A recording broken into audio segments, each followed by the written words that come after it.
তো বাবুরে ভাই, মানুষ মরে গেলে স্বর্গে যায় কিনা আমি জানি না। আর ভাই যদি আমাদের পাড়ার কাকিমারা বাই চান্স মারা যায়, ডাইরেক্ট যমরাজের সেক্রেটারি হবে। হ্যাঁ, কেন জানেন? কারণ যমরাজ খাতা খোলার আগেই আমাদের পাড়ার কাকিমারা বলে দেবে, চিত্রগুপ্ত ফাইলটা সরাও, এই ছেলের ক্লাস 8-এ কার সাথে চক্কর ছিল সেটা আমার কাছে লিস্ট আছে। ভাই, পাড়ার কাকিমাদের কান কোনো সাধারণ কান নয়, এটা হলো ইসরো রাডার। আপনি ঘরে মশারির ভেতরে বিড়বিড় করে আপনার গার্লফ্রেন্ডকে বললেন আই লাভ ইউ, পরের দিন আপনার কাকিমা বাজারে গিয়ে আপনার মাকে কি বলবে জানেন? শুনলাম তো তোমার ছেলে ওই পায়েল নামের মেয়েটাকে নিয়ে পালিয়ে যাবে, কালকেই শুনলাম।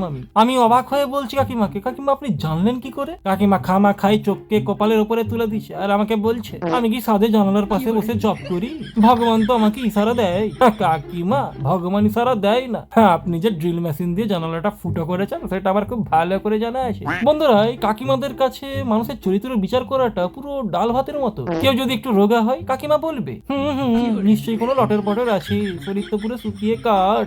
আর কেউ যদি একটু মোটা হয়, বাপরে বাপ, পুরো পাপ নিয়ে একদম ফুলে গেছে, কার টাকা মারছে কে জানে। মোটামুটি কাকিমার কাছে আপনি যদি ফিট থাকেন তাহলেও দোষ, আর যদি আনফিট থাকেন তাহলে তো আরো দোষ। এই তো সেদিন আমি একটা ছেলেকে দেখলাম যে সে জিমে যাচ্ছে, কাকিমা পেছন থেকে ফিস ফিস করে বলছে দেখো দেখো শরীরের কি ছিঁড়ি, পাড়ায় মনে হয় কোনো নতুন মেয়ে এসেছে তাই এরকম ছিঁড়ি দেখাচ্ছে। আরে কাকিমা, ও জিম করছে যাতে আপনার গসিপ থেকে ওর হার্ট অ্যাটাক না হয়। ভাই, তোমরা জানো যে গোয়েন্দারা অপরাধী খোঁজার জন্য ফিঙ্গারপ্রিন্ট চাই, হ্যাঁ, কিন্তু কাকিমারা চরিত্র ভঙ্গ করার জন্য শুধু দৃষ্টিভঙ্গি খোঁজে। কাকিমা বলে বৌদি শুনেছো ওই রতনের মেয়েটা কালকে বাড়ি ফিরছিল, এমন ওড়না নিয়েছে পুরো হেলে গিয়েছে। আমার মা বলছে তাতে কি হয়েছে দিদি? কাকিমা আমার মাকে বলছে আরে বৌদি এটাই তো সিগন্যাল, ও যে ওড়নাটা একটু হেলে গিয়েছে মানে সেফটি পিন নেই, আরে সেফটি পিন নেই মানে মেয়েটা পুরো উচ্ছন্নে গেছে, ঠিক প্রেম করছে, চরিত্র নষ্ট হয়ে গেছে।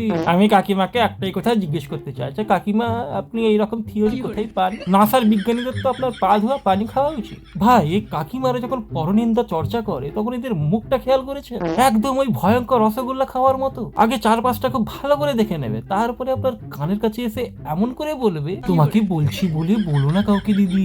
আর এই লাইনটা বলা মানে আগামী 10 মিনিটের মধ্যেই খবরটা পুরো চা দোকান থেকে শ্মশান ঘাট অব্দি ছড়িয়ে যাবে। ওদের কাছে গোপন কথা মানে হলো এমন এক জিনিস যেটা সবাইকে না জানালে ওদের পেটে গ্যাস হয়ে যায়। আর ভাই কি বলবো, এই কাকিমারা হলো জীবন্ত জ্যোতিষী। আপনি পরীক্ষা দিয়েছেন, আপনার রেজাল্ট বেরোনোর আগে ওনারা বলে দেবে আপনি কত পাবেন, আপনি কোন কোন বিষয়ে গোল্লা খাবেন, সবকিছু বলে দেবে। হ্যাঁ হ্যাঁ, আমি জানি ওই ছেলেটা 3rd ডিভিশনই পাবে। আমি বলি কেন কাকিমা, এই ছেলেটা তো ভালো পড়াশোনা করে, মন দিয়ে পড়াশোনা করে। মন দিয়ে না, ঘোড়ার ডিম। আমি সেদিন দেখলাম পড়তে পড়তে মশাকে থাপ্পড় মারছে। মন দিয়ে পড়লে কি এরকম মশাকে থাপ্পড় মারতে পারে? শুধু তো পড়েই যেতে পারে। এত অমনোযোগী হলে পড়াশোনায় পাস করা যায় না, আমরাও তো পড়েছি। কাকিমাদের যুক্তি মতে মশা মারাও অপরাধ পড়ার সময়। ওনাদের কথা মতো পড়ার সময় যদি মশা আপনাকে কামড় দেয় তাহলে আপনি হাত তুলবেন না, এতে পড়াশোনায় বিঘ্ন ঘটে। আর যখন শেষে কাকিমা কোনো একটা টপিককে বাই চান্স হেরে যায় তখন ওই কাকিমার একটাই প্রধান অস্ত্র, আমি কি আর নিজের ভালোর জন্য বলছি, আমি তো তোমার ভালোর জন্যই বলছি।